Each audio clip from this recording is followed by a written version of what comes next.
So hello everyone, good morning সবাইকে। সর্বপ্রথম সকালে বাসি পেটে আগে হাফ বোতল জল খেয়ে নিলাম ফটাফট।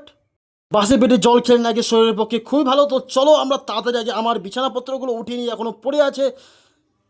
এই যে দেখতে পাচ্ছেন আমার সিতান মাছ বালিশ টালিশ সব কিছু পড়ে আছে, সবগুলো গোছায় গাছে আমি ওঠাচ্ছি। ওইদিকে আমার মা একনাটা ঝাড়ু দিচ্ছে পুরোপুরিভাবে। আমি ন্যাংরা মানুষ, ভালোভাবে চলতে পারে না, তবুও কষ্ট করে কাজটা করতে হচ্ছে। কি করব, উপায় নাই।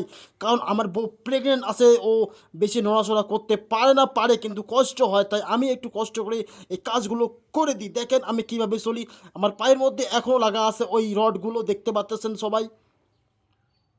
পত্র গড়ানোর পর আমি ফাটাফাট মুখ ধুয়ে চলে আসলাম। এদিকে আমার মা কাঁচা কাঁচা শাক আহ, আহ, গুলো টুকে নিচ্ছে, দেখতে পাচ্ছেন। আমি এখানেই বসবো। এই যে ঝিঙ্গিগুলো দেখতে পাচ্ছেন, চোরগোড়াগুলো, ওগুলোকে আমি একটু মালিশ করব, কারণ এগুলো এই রান্নাবান্না হয়ে যাওয়ার পর আমরা ফাটাফাট করে খেয়ে নিলাম, খাওয়া দাওয়া করছি। দেখেন কি কি সবজি, ভাত আছে, আরও অনেক সবজি আছে। এই যে দেখতে পাচ্ছেন আমার বউ কি সুন্দরভাবে মাছের কাঁটাটি চিবিয়ে চিবিয়ে খাচ্ছে। ও কি স্বাদ রে ভাই, অনেক টেস্টি হবে ভাই।